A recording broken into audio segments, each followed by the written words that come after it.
നട്ടുച്ചയ്ക്ക് കൊല്ലത്തെ ചിന്നക്കടയിൽ നട്ടം തിരിഞ്ഞു നിന്നപ്പോൾ പെട്ടെന്നുണ്ടായ ഒരു ഐഡിയയാണ് സാമ്പ്രാണിക്കുടി വിസിറ്റ്. സ്റ്റാറ്റസുകളിലൂടെയും സ്റ്റോറീസിലൂടെയും പബ്ലിസിറ്റി കിട്ടിയ അഷ്ടമുടി കായലിൽ ഒരു മോഡേൺ തുരുത്താണ് സാമ്പ്രാണിക്കുടി. പക്ഷേ അവിടേക്ക് എങ്ങനെ പോകും? ബസ് സ്റ്റാൻഡ് അടുത്ത് തന്നെയാണ് കൊല്ലം ബോട്ട് ജെട്ടിയുള്ളത്. അവിടുന്ന് സാമ്പ്രാണിക്കുടിയിലേക്ക് ബോട്ട് കിട്ടുമെന്ന് മനസ്സിലായപ്പോൾ കരമാർഗം പോകാമെന്നുള്ള ഐഡിയ ഞങ്ങളങ്ങ് ഉപേക്ഷിച്ചു.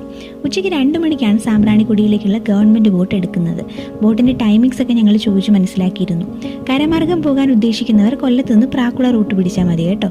ബസ്സും അവൈലബിൾ ആണ്. നേരിട്ട് സാമ്പ്രാണിക്കുടിയിലേക്ക് എത്താൻ സാധിക്കും. അഷ്ടമുടി കായലിലൂടെ ബോട്ടിൽ ഇങ്ങനെ പോകുമ്പോൾ നട്ടുച്ച വെയിലിൻ്റെ ചൂടൊന്നും അറിയുന്നേ ഉണ്ടായിരുന്നില്ല.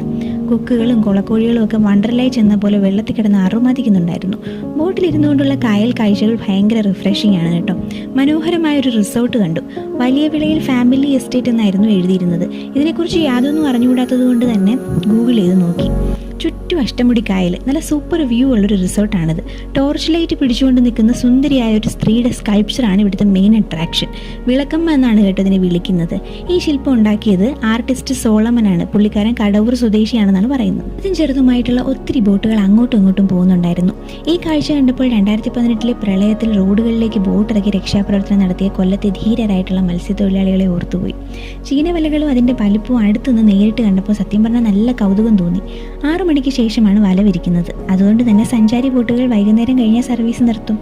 ചീനവലകളിൽ മീൻ പിടിക്കുന്നത് എങ്ങനെയാണെന്ന് കാണാൻ താല്പര്യമുള്ളവർ വൈകുന്നേരങ്ങളിൽ ഇങ്ങോട്ടേക്ക് പോന്നാൽ മതി കേട്ടോ. അങ്ങനെ ഞങ്ങൾ സാമ്പ്രാണിക്കുടിയിലേക്ക് എത്തി. ഇവിടെ നിന്നും തുരുത്തിലേക്ക് പോകാൻ DTPCയുടെ ബോട്ടുകളുണ്ട്. 150 രൂപയാണ് റേറ്റ്. ഇവിടെ എത്തുന്നവർക്ക് റിഫ്രഷ്മെൻറ്റിനായിട്ട് DTPC കായൽ തീരം റെസ്റ്റോറൻ്റ് ഒക്കെ ഉണ്ട്. കഷ്ടിച്ചൊരു 3-4 മിനിറ്റ് ബോട്ടിലിരുന്നാൽ നമ്മൾ തുരുത്തിലേക്ക് എത്തും. ഈ ഒരു ഐലൻഡ് അഷ്ടമുടി കായലിൻ്റെ മധ്യഭാഗത്തായിട്ടാണ് ഉള്ളത്. കേരളത്തിലെ ഏറ്റവും ആഴം കൂടിയ കായലിൻ്റെ കൃത്യ നടുഭാഗത്തായിട്ട് ഇറങ്ങി നടക്കാൻ പറ്റുക, അതാണ് എല്ലാവരെയും ഇങ്ങോട്ടേക്ക് ആകർഷിക്കുന്ന മെയിൻ കാര്യം. കഷ്ടിച്ച് മുട്ടോളം വെള്ളമേ ഉള്ളൂ കേട്ടോ. നടന്ന് ചെല്ലുമ്പോൾ ചില സ്ഥലങ്ങളിൽ ചെറിയ കുഴിയൊക്കെ ഉണ്ട്, എന്നാലും മുങ്ങിപ്പോകില്ല. കൊച്ചുകുട്ടികൾക്കും പ്രായമായവർക്കും എല്ലാം വെള്ളത്തിൽ നടന്നു ഇരുന്നു എൻജോയ് ചെയ്യാൻ പറ്റുന്ന ഒരു സൂപ്പർ സ്ഥലമാണിത്. ഇവിടെ നിന്നുകൊണ്ട് അഷ്ടമുടി കായലിൻ്റെ വിശാലതയിലേക്ക് നോക്കുമ്പോൾ നല്ലൊരു ഫീലാണ്. കായലിലെ മറ്റ് ഐലൻഡിലേക്ക് വള്ളത്തിൽ പോകാനുള്ള സൗകര്യവും അവിടെയുണ്ട്. ആൾക്ക് 50 രൂപ വെച്ചാണ് ചാർജ് ചെയ്യുന്നത്. ഫ്ലോട്ടിംഗ് റെസ്റ്റോറൻറ്റും വെള്ളത്തിലെ ചായക്കടയും ഒക്കെ ഇവിടെ മാത്രം എക്സ്പീരിയൻസ് ചെയ്യാൻ കിട്ടുന്ന കാര്യങ്ങളാണ്. ഒരിക്കലും ഇതൊന്നും മിസ് ചെയ്യരുത്. 10-14 വർഷങ്ങൾക്ക് മുമ്പ് ദേശീയ ജലപാത 3ൻ്റെ നിർമ്മാണത്തിൻ്റെ ഭാഗമായിട്ട് കായലിൻ്റെ ആഴം കൂട്ടിയപ്പോൾ എടുത്ത മണ്ണ് ഈ ഭാഗത്തേക്കാണ് നിരത്തിയത്. കുറേ നാൾ മണൽ മാതിരി കിടന്ന ഈ പ്രദേശത്തായിരുന്നു ഇവിടെയുള്ള ആളുകളുടെ ക്രിക്കറ്റ് കളിയും ഫുട്ബോൾ കളിയും ഒക്കെ. ഈ സ്ഥലത്തിന് തീരവാസികൾ ഇട്ട പേരാണ് ചെഗുവര ഐലൻഡ്. 2018 നവംബറിലാണ് DTPC ഈ സ്ഥലം ഏറ്റെടുത്ത് ടൂറിസം സ്പോട്ടാക്കി മാറ്റുന്നത്. ചൈനീസ് ഭാഷയിൽ ചെറുവള്ളങ്ങൾ എന്നർത്ഥം വരുന്ന ചാമ്പ്രാണി എന്നായിരുന്നു ഈ സ്ഥലത്തിന് ശരിക്കും പേര്.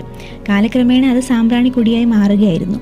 ഈ ഐലൻഡിൽ നിന്നാൽ ദൂരെയായിട്ട് നമുക്ക് നീണ്ടകര പാലവും കുരീപ്പുഴ പാലവും ദളവാപുരം പാലവും എല്ലാം കാണാൻ സാധിക്കും. കായലിൻ്റെ നടുക്ക് നിന്ന് വെള്ളത്തിൽ കളിക്കുമ്പോൾ പണ്ടത്തെ ആ പെരുമൺ ദുരന്തമൊക്കെ ഈ അഷ്ടമുടി കായലാണല്ലോ സാക്ഷിയായതെന്ന് ഓർത്തുപോയി. തുരുത്തിലെ ഏറ്റവും പ്രത്യേകതയുള്ള കാഴ്ച ഇവിടുത്തെ കണ്ടൽ ചെടികളും അവയുടെ കൂർത്ത മുന പോലെ വെള്ളത്തിൽ പൊങ്ങിക്കിടക്കുന്ന വേരുകളുമാണ്. കേരളത്തിൽ പ്രധാനമായിട്ടും 8 ഇനം കണ്ടലുകൾ ഉണ്ടെന്നാണ് അറിവ്.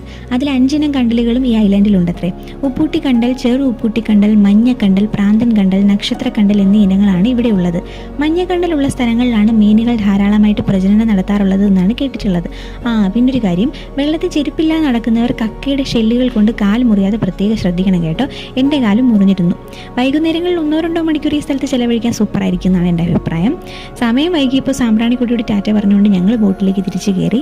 സന്തോഷമായിട്ട് വീട്ടുകാർക്കും കുട്ടികൾക്കും ഒപ്പം ചിലവഴിക്കാൻ സേഫ് ആയിട്ടുള്ളൊരിടം നിങ്ങൾ അന്വേഷിക്കുന്നുണ്ടെങ്കിൽ ഒട്ടും താമസിക്കാതെ സാമ്പ്രാണിക്കുടിയിലേക്ക് വന്നോളൂ. നിങ്ങൾ ഒരിക്കലും നിരാശപ്പെടില്ല. ഫോട്ടോസും വീഡിയോസും ഒക്കെ എടുക്കാൻ ഇഷ്ടമുള്ളവർക്ക് കീഴിലെ ഷോർട്സും കിട്ടും. ഞങ്ങൾ കുറച്ച് ഫോട്ടോസൊക്കെ എടുത്തിരുന്നു.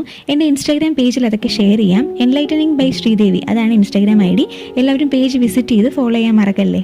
അപ്പോൾ ശരി, അടുത്ത വീഡിയോയിൽ വീണ്ടും കാണാം. Tata, bye bye.